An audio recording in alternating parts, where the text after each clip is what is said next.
Take two with Sheena Sood. Yes. Dr. Sheena Sood. All right. Welcome to another episode of Theological Talks You Like or Not. I am so excited to be sitting next to Dr. Sheena Sood. She's also my yogi instructor. Welcome to TTYL or Not. How are you? I'm great. Thanks for having me on TTYL. Of course. Welcome to Theology Talk You Like or Not. I am your creator, curator, investigator, sometime instigator, but definitely a liberator, Rev to say. And for a few moments of your sacred time in this sacred space, I invite you to tune in as we talk good, talk back, talk loud, talk smack, talk life and love, talk true, talk music, talk art, talk faith, hope, peace, joy, talk justice, talk God. Let's talk.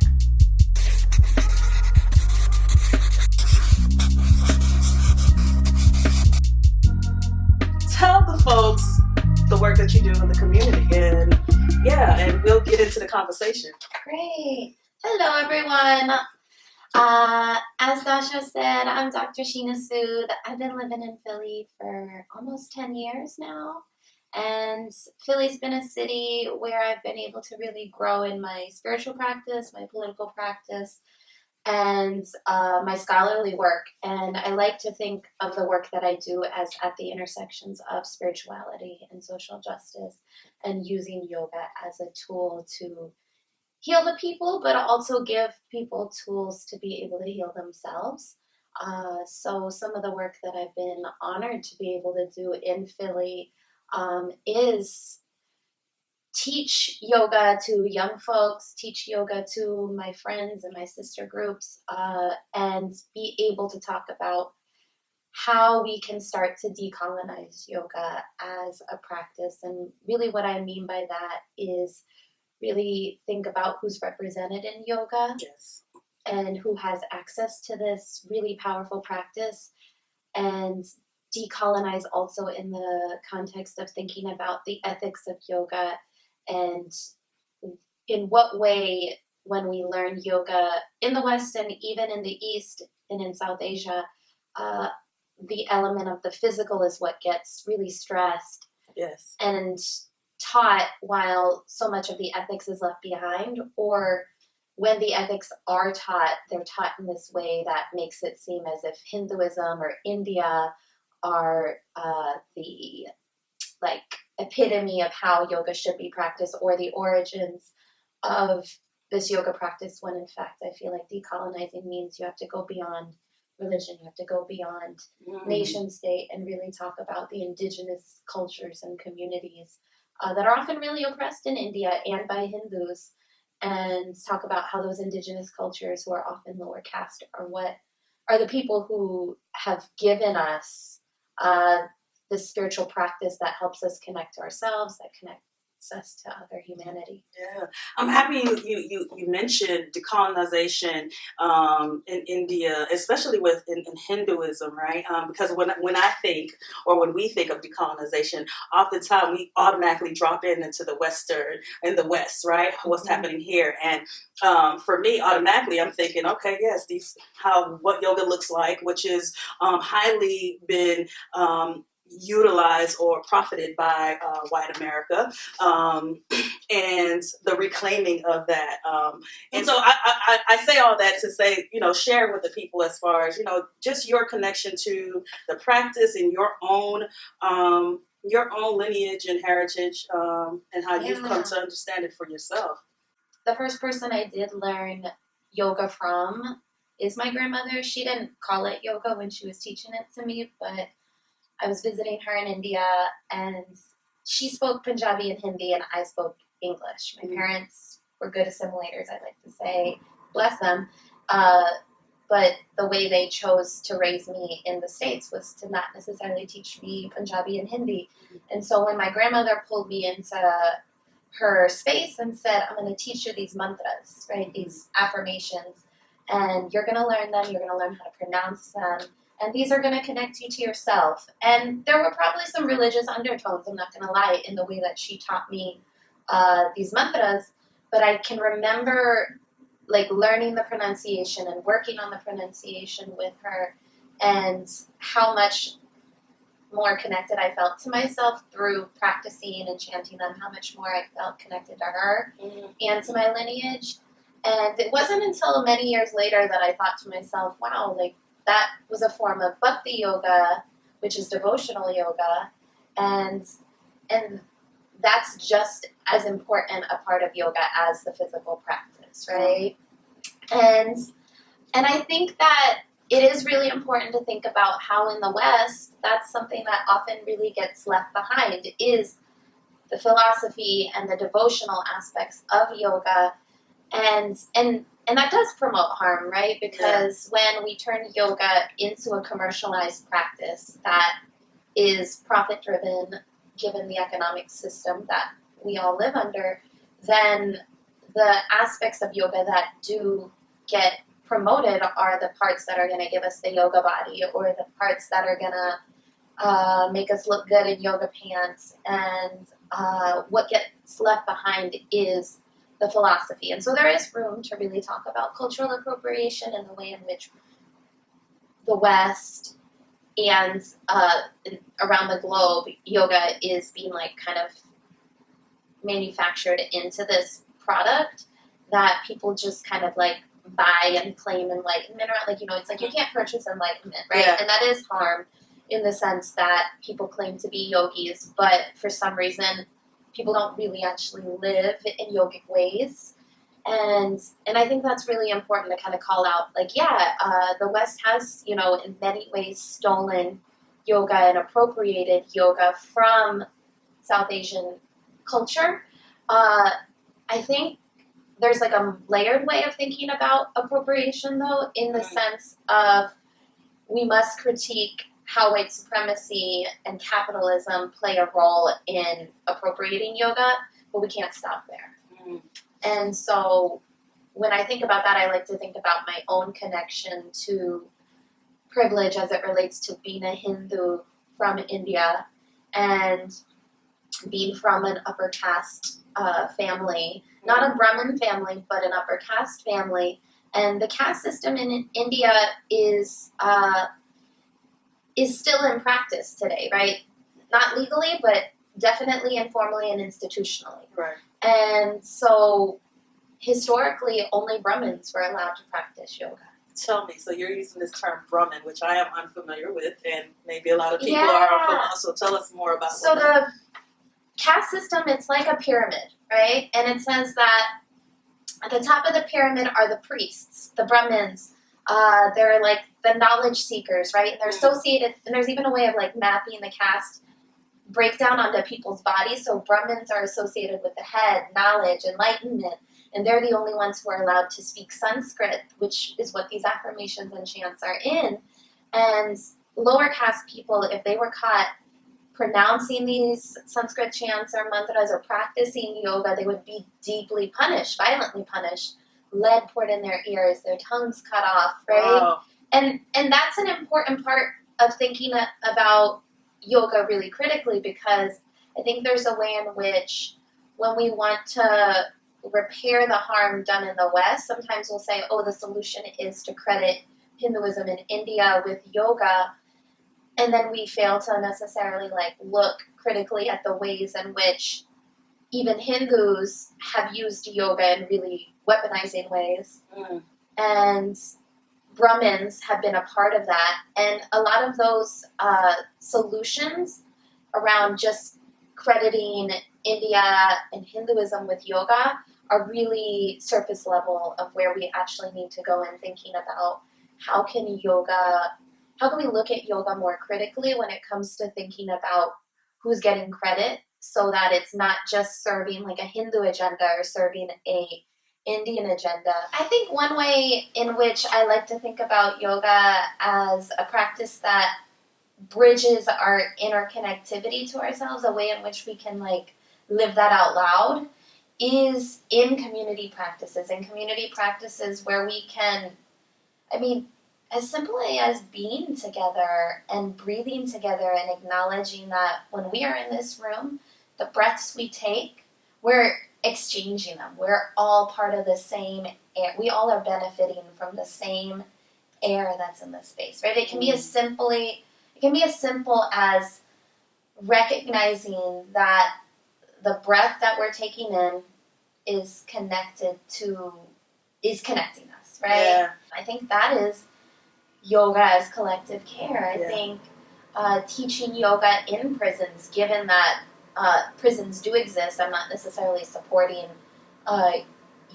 prisons themselves, but being able to share these practices with people who are incarcerated unjustly is a really important practice. And just anyone who you can teach the practice to in a way that says, like, this lives inside of you. I don't need to be your teacher, but you can access these tools and you can share them with others. And really, your breath, nobody can take that from you. So you are the person who can steer the ship towards your healing, and I'm just here to serve as a vessel. Yeah, awesome. You served as a vessel in bringing yoga to inner city kids, high school kids. I want to hear more about that. Meditations with Malcolm. And I think that is just an awesome, brilliant thing to bring to our youth, especially here in Philadelphia. So can you share more about that? What that looked like? What was that experience like? It was such a joyful experience. So, I think one way, like, even before I get into that, it's really interesting to think about, Malcolm X is a Muslim, right? We think about his ancestor God will bless you in everything that you do. Worked with the Nation of Islam for a period of time and then left the Nation of Islam. So to think about how yoga, which to me is a practice that goes beyond religion, right? But is often connected to the Hindu tradition, there are probably a lot of people who are like, those two don't go together. How does Malcolm go with meditation and yoga, right? It starts with M. Right, exactly. And so I think it was a really radical act for my friend Julian at the Philadelphia Student Union to be like, hey, would you consider, our office is right next to Malcolm X Park. The Philadelphia Student Union is an educational justice organization that helps young people build their student power and build their voices through advocating for better policies within their schools and around the city for young people. And he said, would you consider doing this 6-week program with our young people around helping them do political education of reading Malcolm X and studying Malcolm X, and then also learning some important skills of meditation. Wow. I think there's an important way in which yoga can be grounded in the communities it aims to serve in ways that don't necessarily say, hey, you have to learn about this text from 2,000 years ago. No, how about we learn about a leader in our communities who was about freedom, who was about spiritual growth, and who was about liberating his communities. And let's read him and see how his work can be connected to mindfulness and self-awareness and freedom. And I think that's where, it becomes important to think about how yoga is not dead. It's always evolving, and we can always find ways to inject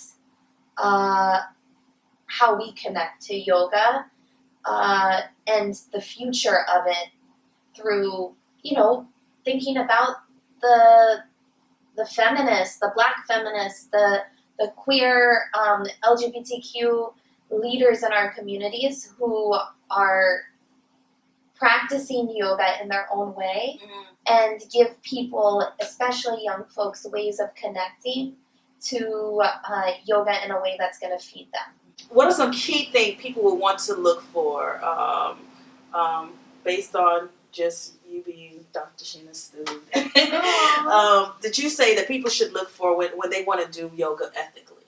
When people want to do yoga ethically, I'd say one of my most important pieces of advice that my yoga teacher in India gave me a long time ago, I remember I did 2 trainings with him. And after the first one, I came back from India and I was like, Yogi Shivadas, like, I am so grateful that I found you as a guru. Guru meaning spiritual teacher. Yeah. And he said, great, now be your own guru. So whenever people are looking for a yoga space or a yoga studio, I think one of my most important pieces of advice is, can you feel like this teacher or this person who's offering you this skill and this practice is helping you connect to the guru within you? And that's good. It's your yoga instructor. It's the space helping you connect to the guru within you. That's good. Mm-hmm. If we want yoga to be accessible, if we want it to be democratized, we have to think beyond these models of hierarchy so that people can really say, yeah, I want some guidance, and it's okay to seek guidance from others.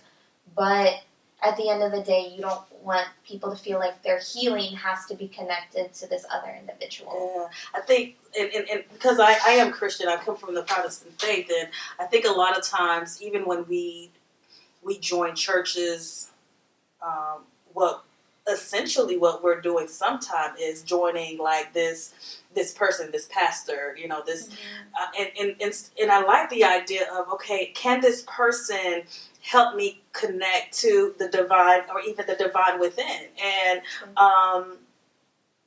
and if this ministry, this church, this person, this mosque, whatever the sacred space is, cannot do that, then, or there are seasons too where we have to shift spaces where I think in the level of not like there's level of spirituality, but in my growth, my own spiritual growth, there are spaces that I used to be a part of, ministry that I can no longer be a part of, especially after I went to seminary. I was like, I can't sit through that, and I have learned not to be such a hard critique of people who are there. And there are some spaces that I'm uninvited to because of who I've become in my own journey, in my own practice. And the fact that I'm a minister and I practice yoga, some Christian spaces are like,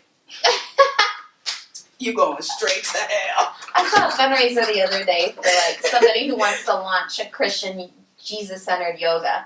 Well, let's get to theology, because you mentioned the religious aspect of yoga, and I'm wondering how.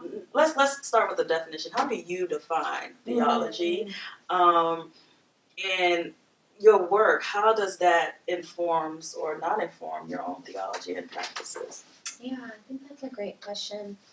To me, I guess theology is the study of God, the study of spirituality, the study of how people connect to God, how they define God and the divine, and how it is that that we relate to the divine both within ourselves and how we practice that connection to the divine with others and in relationship to others. I think the way that it informs, and I have to give credit to like a lot of liberation theology practitioners. The one that comes to mind is like a Black liberation theologian, James Cone. Yes, may he rest in peace. Yes, and in power. We love James Cone. Yeah. And I think, one thing that when I got introduced to his work, it was after I was already starting to think critically about yoga, but I think James Cone gave me the language to think about how theology and our connection to the divine and our connection to God, or our practice of connecting to the divine, can be used to empower oppressed people, or talk about how liberation really needs to be oriented, theology really needs to be oriented towards thinking about an oppression-free world and building an oppression-free world. I mean, we can look around, basically 99% of the yoga studios here in the States or in the US, I would argue, probably aren't so invested in something beyond individualized self-care practice, right? And self-care is hugely important. I'm not saying it's not important, but there's a way in which yoga, I think, gets really divorced from a ethics of how caring for oneself and learning breath practices which connect you to your own oneness allow you to connect to other people's humanity. And how do we take that really sacred practice that connects us to oneness and connects us to other beings and helps us be better humans to each other and actually practice it in a politicized way, in a social justice way. And so I think the way that I like to think about how I use theology in my practice is by really taking individual concepts or thinking about situations in our local community, such as like the political prisoners that I've been able to do work to free, such as Mumia Abu Jamal, the Move 9 political prisoners. And how do we think about the issues that they face in prison and the need for their freedom in a yogic way? How do we take the fact that, you know, there are people behind bars, not just political prisoners, anyone in prison and in carceral systems. How do we think about the fact that we live in a system that thinks it's okay to jail people? Yeah. We live in a system that thinks it's okay to dehumanize bodies by placing them in cells, in cages. And why is that a yogic issue? It's a yogic issue because that's not us practicing evolving our humanity. And that's not us practicing being able to say, my humanity and my liberation is deeply connected to that person who's not experiencing liberation behind bars than us. Let me ask you, and I think we had a previous conversation around that. What's your thoughts and feelings around bringing yoga to police officers and military? And I know you have strong opinions about. Just a little bit. No, you got some strong opinions. Facts. Yeah, I mean, I think it's like, it's interesting because a lot of times when I do critique yoga in policing and in the military, I think a lot of people are like, you know, but isn't it an entryway into people learning about this practice? And I'm like, yes. I think yoga in the police and yoga in military, or yoga being used in the military and yoga being used in police is a problematic issue to me because it's not as if these institutions that are using yoga are saying, let's introduce this practice to police officers or to soldiers and let's get them to think critically about why they joined policing or why they joined the military, where they're not necessarily using it as a tool of self-awareness to help people interrogate the ethics of committing massive brutality against people of color in the U.S., against black and brown bodies. It's being used in the Israeli army, which is an apartheid occupation army that's dehumanizing Palestinians and preventing them from connecting to their land, to their people, to their ancestry and culture. It's being used in the Indian Army, which is also, I think, deeply problematic because it's being used as this tool of cultural nationalism, which India, their policies toward Pakistan and Bangladesh and even towards Muslims in their countries, deeply abhorrent and brutal and violent. And so I think what ends up happening is these institutions co-opt yoga to sanitize their image and say, oh, look at us, we're practicing yoga, we're helping these soldiers get combat ready, we're helping them do mindful policing, when I don't think any of that's actually really happening. I think they're just building up their reputation to the public to say, look, we use yoga, but in fact they're not actually questioning the ethics of the violent brutality of policing and militarism to begin with. Wow. I mean... Yeah. Wow. That's sanitizing their image. Yeah. I don't know what the word for it is. Is it Zen washing? Because, you know, people talk about pink washing and green washing. And I'm like, is it spiritual washing? I'm not sure. It's some sort of like spiritual bypass and cleansing false cleansing that's taking place. It's some Men in Black shit. That's what I'm saying. You know how Men in Black they come and they're like, and seriously, and have us all in this warp and making us believe like something isn't so when it is so. And I think to some degree, especially with the killing of Black and brown bodies, with the whole ISIS issue and with immigration, I think especially the length of time as things have been going on in our society, along with this idea, I love that you brought this idea of self-care, like this individualistic thing, but how do you bring that back into the community? I think what is happening, and you can correct me if I'm wrong, we're getting a bit removed from some of the core issues because we're so individualistic,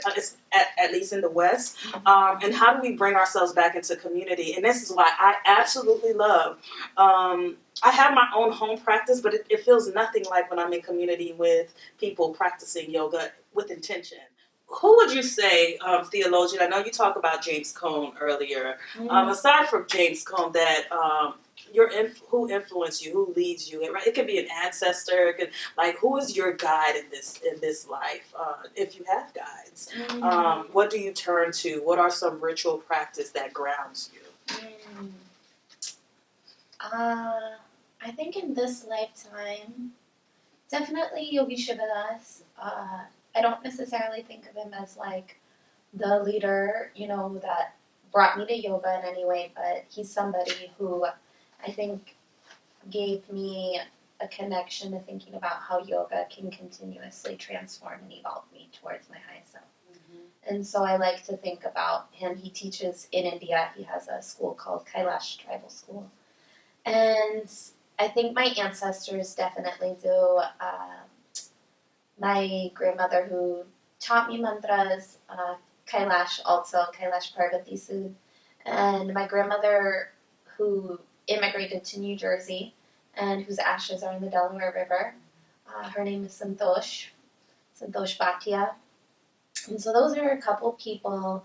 I think in the present day, I even like, as much as I don't get to read or watch him as much, Reverend William Barber is somebody who I think, I don't know if he knows anything about yoga, but I don't see yoga as a practice that's only connected to, again, like one particular region or religion or anything like that.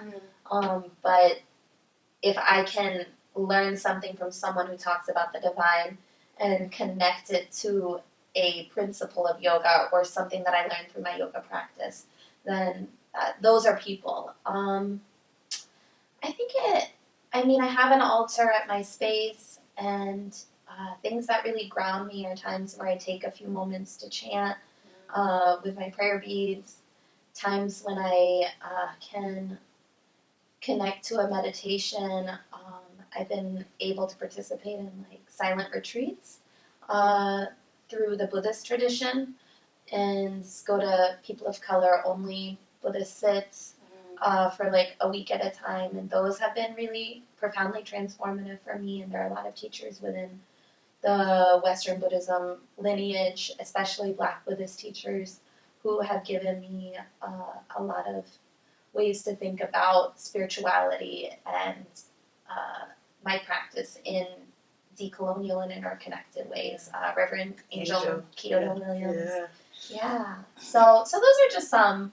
Those are just some people and ways in which I connect to my practice. Getting out in nature, going to the beach. The water is one of the most healing. Share the retreat you do in Jamaica. I'm trying to get there.